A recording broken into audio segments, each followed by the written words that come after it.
Thanks for joining us today for Jennifer Strauss and Associates in our Webinar Wednesday program, coming to you live from Washington, D.C. We are uncovering each part of the DFARS, or Defense Federal Acquisition Regulation Supplement, every Wednesday at 12 p.m. Eastern.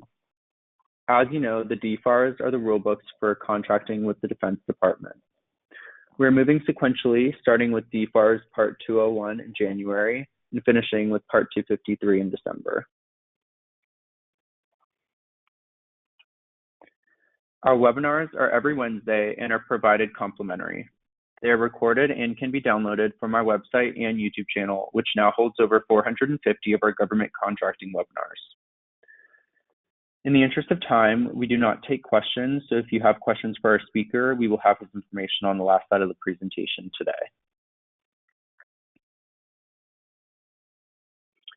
And a special thanks to our educational sponsor, the National Veterans Small Business Coalition, for making these webinars possible. The NVSBC is the largest nonprofit trade association for veterans. Please visit their website for more information.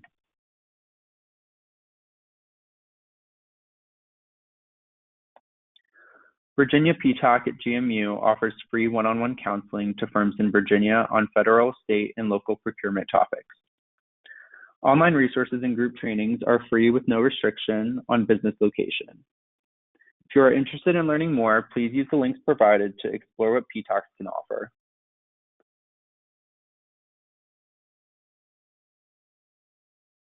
Set Aside Alert provides up-to-date news, information, and opportunities for small business federal contractors. Their daily opportunities alerts assure you won't miss important sources sought and solicitation announcements, providing details so you can jump on the hot ones.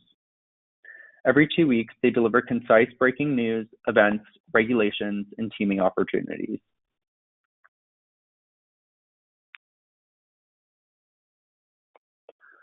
Please join the Reston Chamber of Commerce Government Contractors Council for regular meetings. Also, please stay tuned for information on the very popular B2G conference in May. Please contact Alicia Field with the email shown on the screen if you have any questions.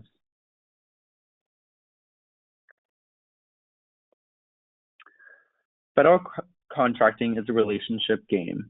Now get in front of your federal human sooner with the exclusive Players and Layers method from Judy Bratt and Summit Insight. Connect with her on LinkedIn and find out more, or visit growfedbiz.com today. If you're interested in selling to the federal government, you may need a contract vehicle. The most important one, or the most popular one, is the GSA schedule. Learn more about the requirements, the proposal process, and how this contract vehicle may or may not be the right tool for you. Jennifer Strauss is teaching a series of several classes, as you can see here, with the Virginia PTAC and Mary Washington University. All classes are listed on our website under the event section with the registration link. Okay, and now a little bit about us. We work with U.S. federal government contractors, including product, service, and software firms. Our services range from market analysis reports to contract vehicles and compliance.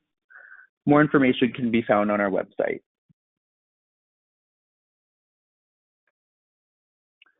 And we also have opportunities for your organization to advertise in our newsletter. We now reach over 23,000 subscribers, and this includes both contractors and government. Contact us for pricing information with the email shown on your screen. And please join us for the winter session of Hot Topics on March 4th. We will be covering CMMC and other topics.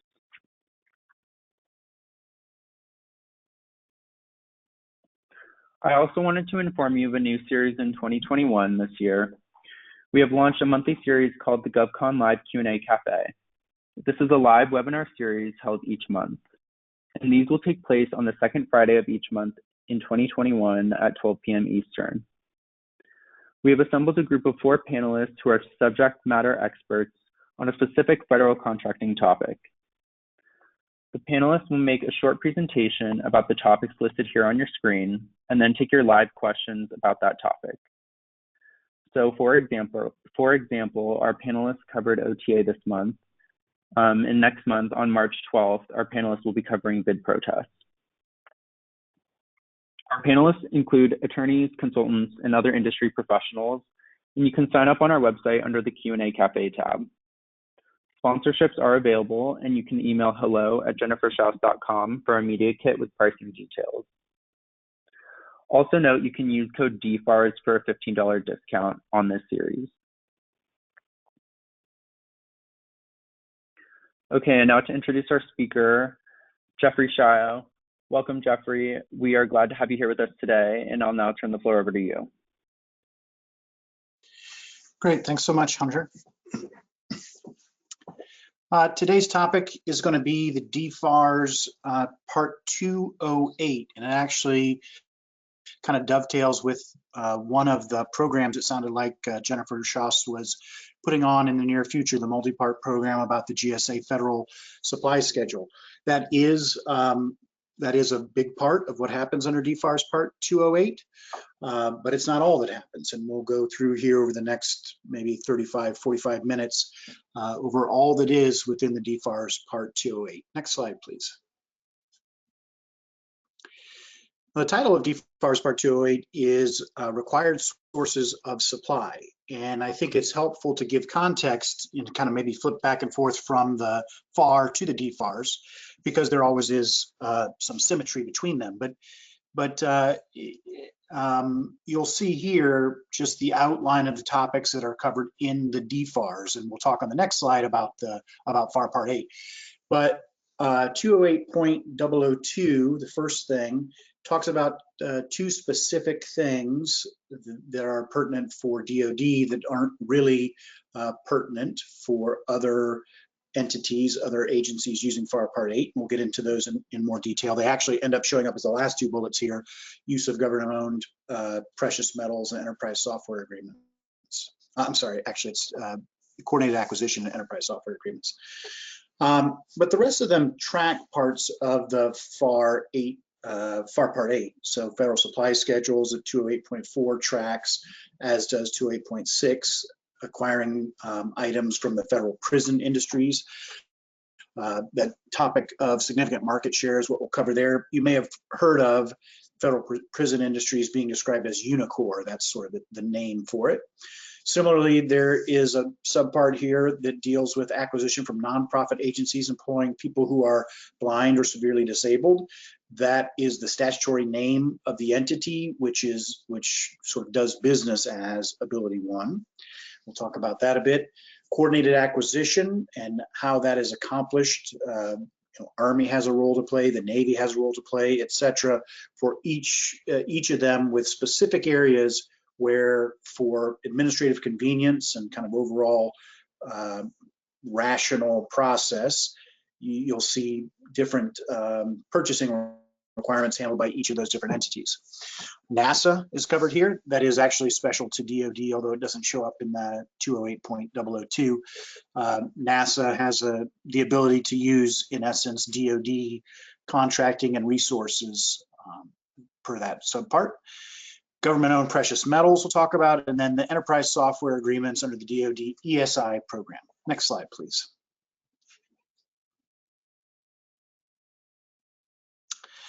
So again, I think it's helpful to start with FAR Part 8 to give ourselves some context, and specifically, let's look at FAR Part 8.002, which establishes the priorities for use of mandatory government sources.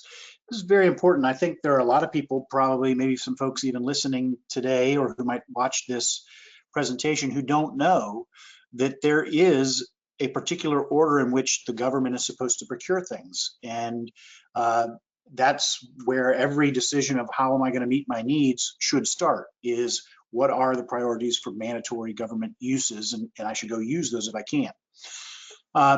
I've kind of summarized it here as saying, with the exception of the following, each of which has its own specific source that's dealt with elsewhere. Public utilities are covered in Part 41 of the FAR, printing related supplies at Part 8.8, etc. Helium, those things have very specific things that are set out there. But except for those, agencies shall satisfy requirements for supplies and services via mandatory government sources in this order. And we'll talk about services on the next slide, but for this slide, when we talk about supplies, the first priority is supposed to go to inventories of the requiring agency. So if an agency has a requirement and it already has that which it wants in inventory, it should use that first. Pretty logical, pretty logical process there. And then it goes on to the next level in priority to get these things. And so again, if you have a need, you have to look at these mandatory sources. Do you have it in your own inventory? Can you get it as excess inventory from another agency dealt with in subpart 8.1? Can you get it from the federal prison industries, subpart 8.6? If not, move down. Are the supplies on the procurement list maintained by Ability 1? And then down to wholesale sources, for example, the stock programs of GSA, which is set forth at that CFR, DLA, or VA, and then military inventory control points. And as you go down, you have to stop each place along the way and think, can I meet my requirement in that way? And if not, you go to the next one. Next slide, please. If what we're talking about purchasing our services, remember we're still at the FAR Part 8 level here before we dig into the specifics of the DoD rules that apply in the DFARS. But at FAR Part 8, if you're looking at services, you should look first to services that are on the procurement list from Ability 1. Those are set forth at subpart 8.7. Other sources may be used for GSA stock items, or if the agency has an unusual and compelling urgency, they can use that. Or under 41 CFR 101.25.115, it may be determined that local purchase is appropriate, and that's determined by the authority with the person with the proper authority to make that determination. The statutory obligation for government agencies to satisfy their requirements for supplies or services available from Ability 1 also applies when contractors purchase the supplies or services for government use. So sometimes you'll see a scenario where the government will not directly procure some supply or service, but they'll ask a contractor to do it on their behalf. If a contractor is doing that and is authorized to do that, they should also look to the Ability 1 program for those resources. Next slide, please.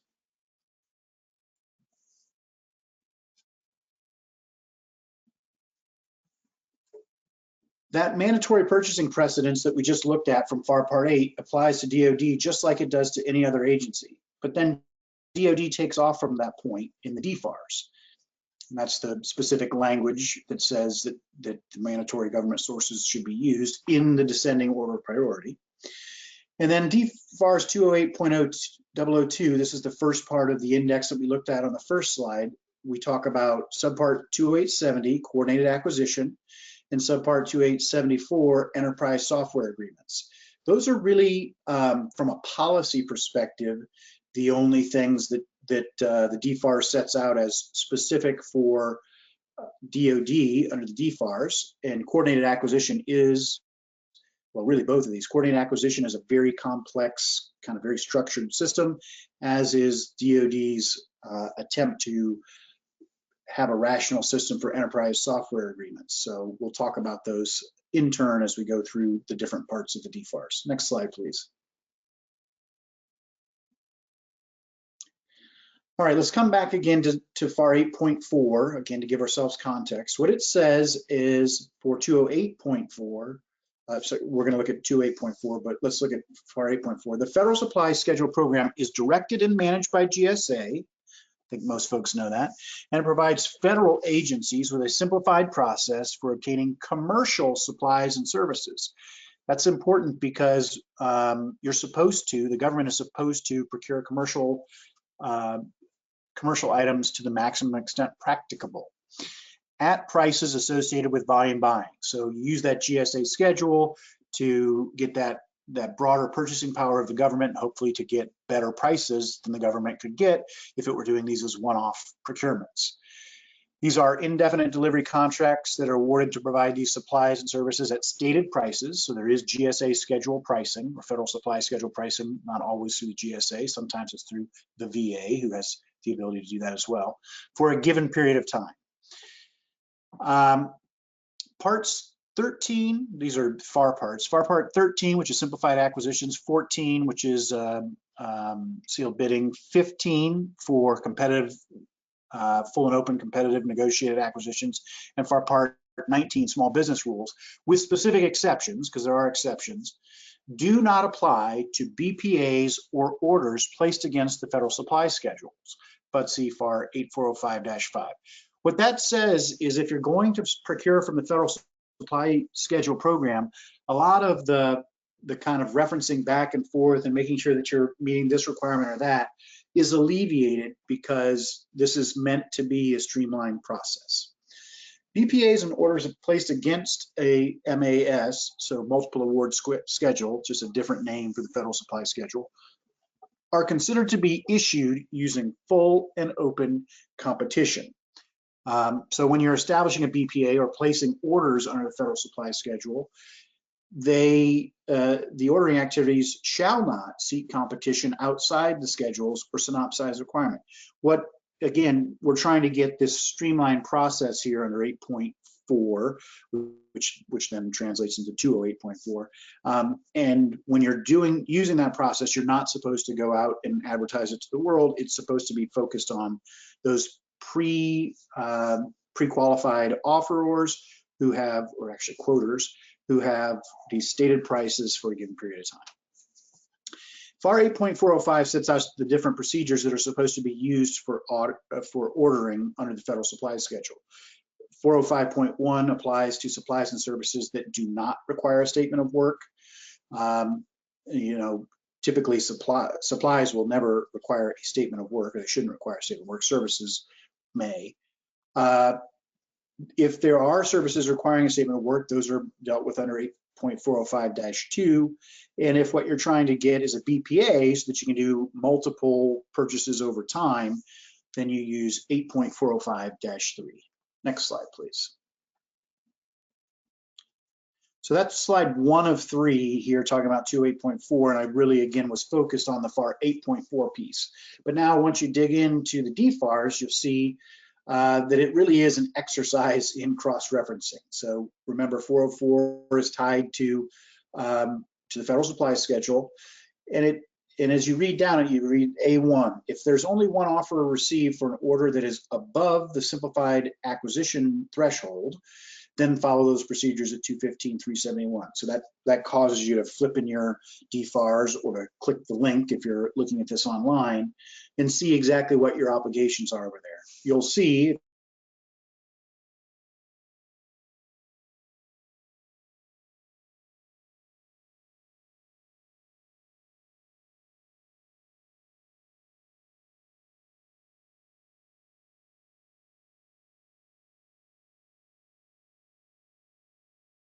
how to do that are covered in the DFARS. For looking now to A2, for federal supply schedule orders that are above the simplified acquisition threshold, follow DFARS 217.7, which applies to directed or assisted non-DoD acquisitions. If there are foreign items, you have to look to FAR Part 225 and DFARS Part 225. Those have the country of origin requirements and specific rules that apply to that scenario. And looking at A4, if applicable, use the clauses that support A1 for resoliciting and ensuring fair pricing. So again, as we flip through this, and I think one of the ways that I like to look at the FAR and the DFARS is I actually use my hard paper copy, because that's how I kind of learned to do this, and flipping from one thing to the other and having that ability to cross-reference and go find those things that matter is very important, because you know, if you just read a regulation in isolation, or for example here a DFARS subpart in isolation, you won't have the full picture. You really must go cross-reference these other things. 28405 are the ordering procedures that further augment that which you see in 8.405. So you got to follow FAR 8.405, because like we said earlier, DoD is like every other agency. It has to follow those procedures. And then specifically in 28405, you must include an evaluation factor regarding supply chain risk. It tells you where you can go find more details about that. If what you're procuring are IT services or IT supplies that are going to be used for covered systems, whether that's for a whole covered system or part of a covered system, or in part or in support of a covered system. Covered system has to do with the rules that apply to information security. So covered systems would be those that possess controlled and classified information typically. 208-405-6 applies, so that's another sort of subpart off of this, for an order or a BPA that is above the simplified acquisition threshold that is a follow-on to an order or BPA that was justified on the basis that only one source is capable or was itself a logical follow-on. You have to go follow that PGI at 28405-6, and you have to get approval one level up.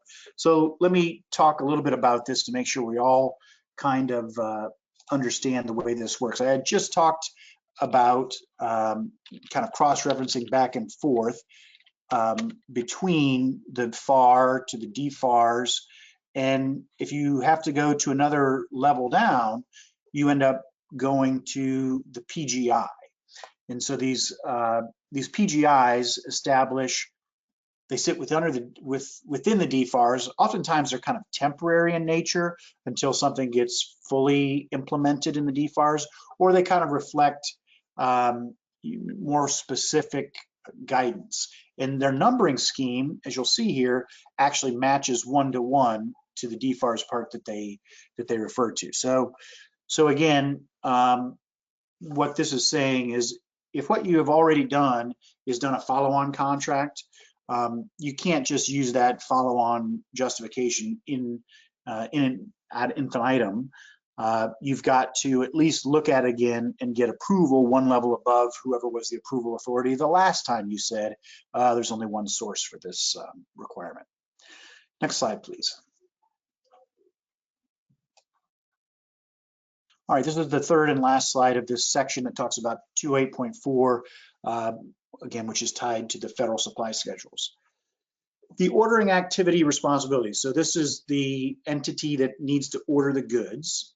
This sets out what they're required to do. When ordering from the schedules, those ordering offices are supposed to, and then if you look down to the rules that are in the PGI. So really 28406, all it does is point you to the PGI that's got this additional detail in it. And what it says is, if you're ordering from the schedules, the ordering offices should use this form, DD 1155 for these circumstances, or this form, standard form 1449 for other circumstances. And it tells you when you're supposed to use one or the other. It also says, kind of helpfully, if you're a contracting officer who's got a sort of a short timeline to get something accomplished, schedule orders may be placed orally if the contractor agrees to furnish a delivery ticket for each shipment, and the parties, the contracting officer and the contractor, agree upon invoicing procedures. And in fact, the rules here even set out for purchases where cash payment is an advantage, the use of impressed funds can be used when the order does not exceed the threshold of FAR 13305, which is simplified acquisition, and the contractor agrees to the procedure. So again, you think about the people who are trying to implement this, a lot of times as DoD contracting officers, they might be in a scenario where cash makes sense. They can use it. Here's the procedure that sets it out. If it's permitted under the scheduled contract, government-wide use of the government-wide commercial purchase card, that government credit card, is mandatory if you're buying things that are below the micro purchase threshold, and is optional for orders that are valued above the micro purchase threshold. And that's, again, for administrative convenience and tracking of the government. They want people to use the commercial purchase card because that gives, it's got its own terms and conditions, and it's not a complicated procedure. All right, next slide, please. We're kind of marching down. We had a policy thing to start out, and then we jumped right into 2.8.4, which marries up to 8.4. And now we have 208.6, which marries up to 8.6, the federal prison industries. This implements Section 827 of the 2008 NDAA, and it says that agencies must identify items for which the federal prison industry's share of the DoD market for that supply class that includes whatever item you're trying to procure is greater than 5%. If you want to know if the thing you're trying to buy fits that, you go to this list here. There's a link in the slide. When you're acquiring an item that is on that list, you should use competitive procedures, which could be the procedures at FAR 6.1, which are actually exceptions to competition, FAR 19.5, FAR 13 simplified, or 16.5 task order procedures. And you should include FPI, Federal Prison Industries, in the solicitation process. But if you're acquiring an item where DoD does not have greater than 5% market share, meaning it's not in one of the supply classes that's listed at that link, then what you're supposed to do is follow FAR 8.602. And that says that the CO should conduct market research and then should make a unilateral determination whether the federal prison industries item is comparable to supplies available from the private sector that best meet the government's needs regarding price, quality, and time of delivery. If that determination is that they are comparable, you're supposed to purchase from the federal prison industries. You can go to their website at unicorp.gov there. If not, you should go to that procedure that we just looked at, which is use your competitive procedures, but include federal prison industries in the solicitation process. Why this different process around 5% market share?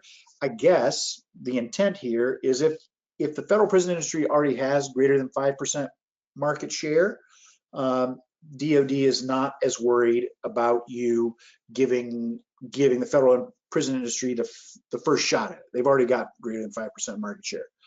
But for things where they have less than that market share, we want you to look to the federal prison industries first. But this determination from the CO is not an onerous determination. It's not subject to review for arbitrariness. It is just a unilateral determination.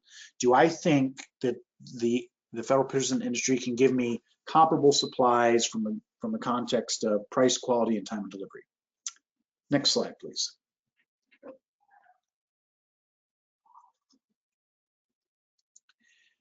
I mentioned before the statutory name of the entity here, but we refer to them as the Ability One Commission. And this again lines up to FAR 8.7, specifically FAR 8.703. And what it says there is that the committee maintains a procurement list of all supplies and services that are required to be purchased from Ability One participating nonprofit agencies. You can go to their website to find that. If you have questions about whether an item that you want to buy, supply, or service is offered by Ability One, you can't find it on the website, you can email them, you can write them a letter at that address, or you can call that telephone number. There are also items identified in the GSA Supply and Customer Service Center catalogs that are designated with a black square and the words NIB, National Institute for the Blind, or NISH, mandatory source, and in similar catalogs that are issued by DLA and VA. Remember, this all is in support of that FAR Part 8 requirement to use these mandatory sources.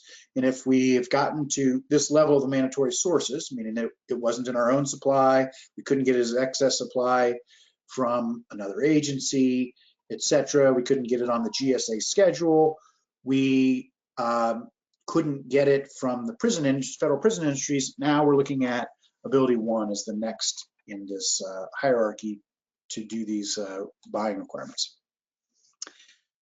Other federal agencies are required to purchase certain supply items on the procurement list from GSA, DLA, and VA.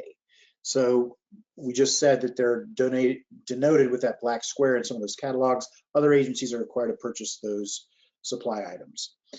The DFARS adds this specific requirement: follow PGI 208705 and use DD Form 1155, orders for supplies or services, to place those orders with NIB or NISH or these other nonprofit agencies under the program. That's it. There's not a whole lot that is unique to the DFARS as far as FAR 8.7 is concerned and the Ability One program. Next slide, please. The numbering scheme here is weird because we just had 208.7, now we have 208.70. But this 208.70 actually points back to, if you remember, the what do you call it, the index at the beginning of this DFARS part. It mentioned that there were two things under 208.002, two different policies that were sort of specific to DoD, and they are this coordinated acquisition program, and then 208.74, which is the ESI or enterprise software initiative. But this 208.70 is not 208.7, it's its own thing. And it talks about two different sort of major pieces. First is the coordinated acquisition program, where commodity assignments are listed at that PGI 208/7006, and the integrated material management program, which has its own DoD publication for consumable items.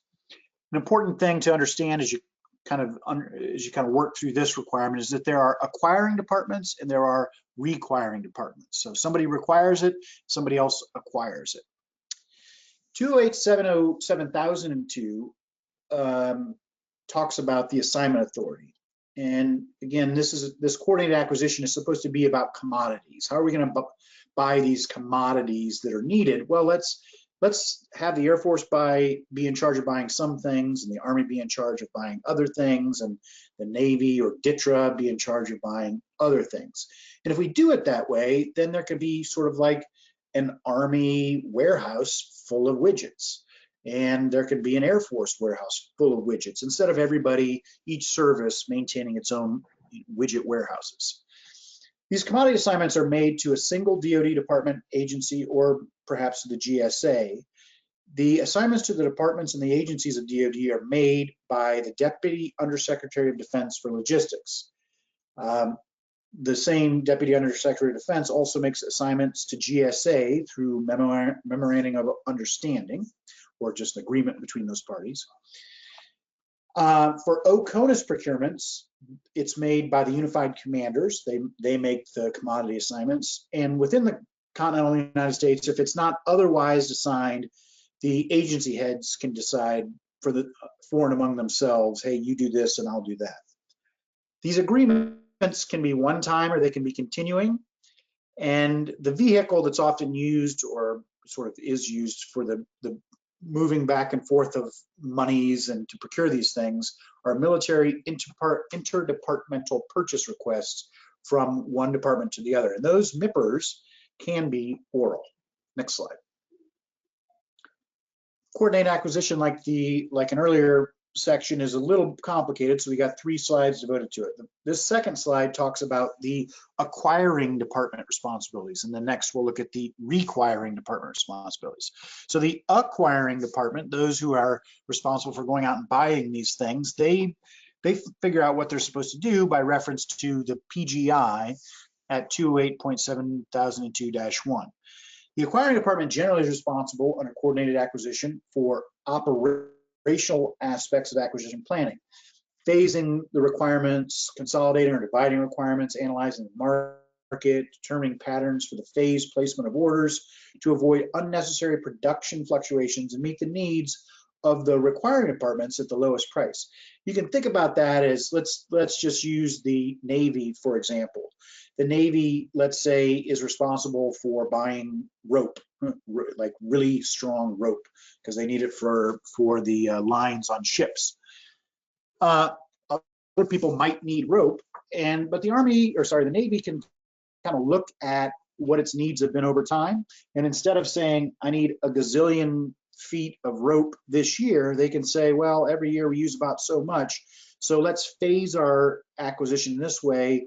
Let's kind of split it up quarterly, and that way we kind of keep the ability, we keep our vendors out there with kind of a continuing base of work, so that they always have work to do, and we don't find ourselves short at any given time, and we're not sitting on a bunch of rope that we have to somehow store somewhere. So that's the idea, the operational aspects. They're also responsible for purchasing, so they actually make the purchase. They do the contract administration, or they assign it to somebody else.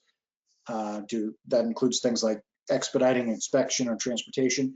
And they sometimes will obtain licenses under patents or settle patent infringement claims that arise out of the acquisition. Next slide, please.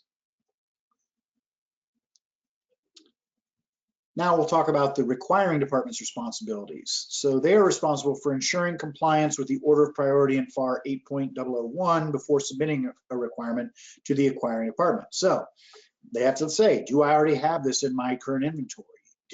Does somebody else have it in their current inventory? And it's in going through that hierarchy, they have to do that first before they send this requirement over to whomever they decide is the acquiring department under 208.70. And then they have to provide the acquiring department a lot of things. There's a whole list of it there. I kind of shortened it here, but it's the things you'd expect: certified documentation, supporting data that the acquiring department CO might request from them, a DNF if that's required by 6302-7C1 for something that's from a single source. When requesting full and open competition, all data that might be required by FAR 202B, etc. And then there's just some other really truly ministerial kind of stuff that appears down in 9 and 10. Next slide, please. 208-7003, this probably could have been the fourth slide in 208.70, but we make it a standalone slide here. What this does is talk about the coordinated acquisition and then the integrated materials management program and how and where they apply. For the integrated materials management program, we looked at 7003-1. Agencies are to acquire all items assigned for this program from the IMM manager, except when there's a requirement for unusual and compelling urgency. And where that's the case, you must send a copy of the contract and the statement of the emergency to the manager, to the IMM manager. Where the IMM manager authorizes local purchase, you can do that other than through the IMM program. And where the best interest in terms of quality, timeliness, and cost are met by going outside the IMM program. That justification, that best interest justification, cannot be used where the thing you're trying to buy is critical to safe operations of weapons, involves special security characteristics, or it's dangerous, things like munitions or explosives, things like that. So that's the integrated materials management program. And again, that's really material. So it's not, that really is supply in a very specific way, whereas coordinated acquisition can be things a little bit broader, can even get to things like services. 208-7003-2, assignments under the coordinated acquisition, you must submit, the requiring department must submit to the acquiring department all requirements for items assigned for coordinated acquisition, except if you're going to buy the item through some other higher level priority under FAR Part 8. So, remember, this is 208.70. Before you get to this point for coordinated acquisition, you should have thought about, do I have it in stock? Does somebody else have it in stock? Can I get a GSA schedule, etc. You must submit to the acquiring department all requirements for items except for those in higher priority or things that are below the simplified acquisition threshold. We're now to the bottom bullet on this slide. Below the simplified acquisition threshold, emergency purchases. Of course, again, you have to explain your emergency. Requirements that are delegated back to the requiring activity because you can't meet them or the policy dictates. R&D things, nuclear ordnance material, etc. Major system components, things that are that require rapid design. So this is a whole laundry list of exceptions from this well-orchestrated program of coordinated acquisition where Army buys some things, Navy buys other things, DLA buys other things. Next slide, please.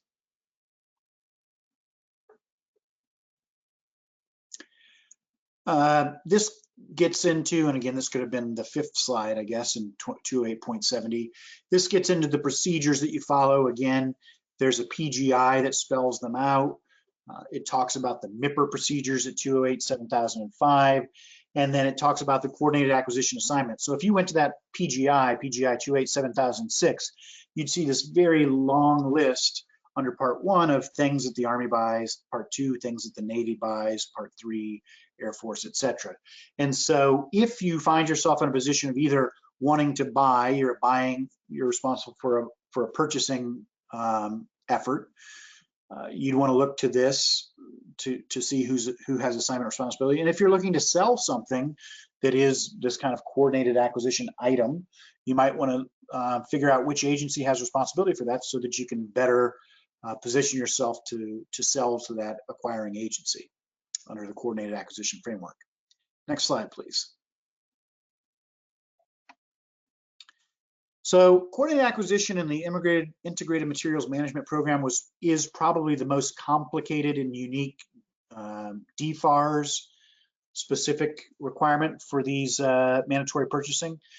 NASA is much simpler. It just says NASA is authorized to use acquisition services, personnel, equipment, and facilities of DoD with their consent, with or without reimbursement, and to cooperate with DoD departments and agencies in the use of acquisition services, equipment, and facilities. DoD entities are supposed to cooperate. In fact, it says they shall cooperate with NASA on the basis of mutual agreement. And the way that they should do that is to follow PGI 208-7102. And again, if you find yourself as either a NASA or DoD entity wanting to figure out how to buy things across the organizations, you go to that PGI and it'll tell you, use this form for this, respond within 30 days with that, etc. And that's all set out there in the DFARS. Next slide, please. Government-owned precious metals. This is sort of a subset of the integrated material management system, and it says that the IMM manager for refined precious metals is the Defense Supply Center in Philadelphia. It defines refined precious metal to be silver, gold, platinum, palladium, iridium, rhodium, or ruthenium in bullion, granulation, or sponge form that is purified to at least 0.999% of fineness. So if that's what you're looking to buy, you got to go to the Defense Supply Center in Philadelphia. The policy is for maximum participation in the precious metals recovery program. DoD components shall furnish the recovered precious metals contained in the Philadelphia inventory to production contractors rather than use contractor furnished precious metals whenever the CO determines it to be in the government's best interest. You think about people who are building lots of different things, including munitions and sensitive sensors and systems and things like that. If they need these precious metals, this program says you should be getting that from DoD if they've got them. Follow PGI 208-7303 for the program, PGI 7304 for a specific list of those metals and how they're managed by the Defense Supply Center in Philadelphia. And then there's a contract clause. If you go to the next bullet, you use clause 258-208-7000, intent to furnish precious metals as government furnished materials in all solicitation contracts, except when the CO has determined that those required metals are not available from the supply center in Philadelphia, or if it's something that's below the simplified acquisition threshold, not worth the effort to go through all that hassle. Next slide, please. All right, this is the final one, enterprise software agreements. DoD has for a very long time tried to rationalize and coordinate the purchase of enterprise software agreements, and how they do that under the ESI program is set out in this part of the DFARS. 208-7400 scope says it applies to acquisition of commercial software and software maintenance, including that which is acquired in system upgrades, if that's true, if that happens, in system upgrades if you get commercial software or maintenance, under a service contract, under agreement administrated by another agency. So if you've gone to, for example, the Department of Interior to get some accounting software under that agreement, or under the Federal Supply Schedule or BPA, or by a contractor who's authorized to order from government supply under FAR Part 51. This policy applies to all of those scenarios. And real quick, we'll get the definition of software maintenance. It means services normally provided by a software company as standard services at established catalog or market prices, for example, the right to receive and use upgraded versions of software, updates and revisions.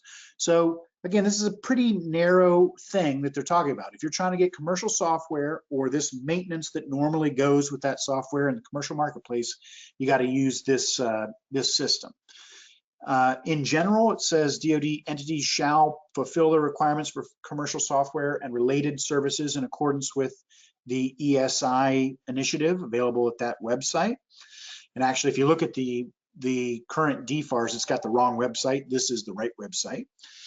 And you should include an evaluation factor regarding the supply chain risk, pointing to the same subpart we looked at before, whenever you're acquiring IT as a service or as a supply, again, as part of a covered system or part of a covered system or in support of a covered system. And you should follow the PGI 7403 when you're acquiring commercial software and services. Next slide, please. So we've gone through all of the parts of the DFARS 208. We did it with reference to FAR 8, and it's important to know that that does set up mandatory obligations when you're trying to meet your needs for the hierarchy you're supposed to go through to buy those. I hope it's been helpful to you. If you have questions about this or other things in the realm of government contracts, I'd be happy to answer them. There's my telephone and email on that slide. Thanks.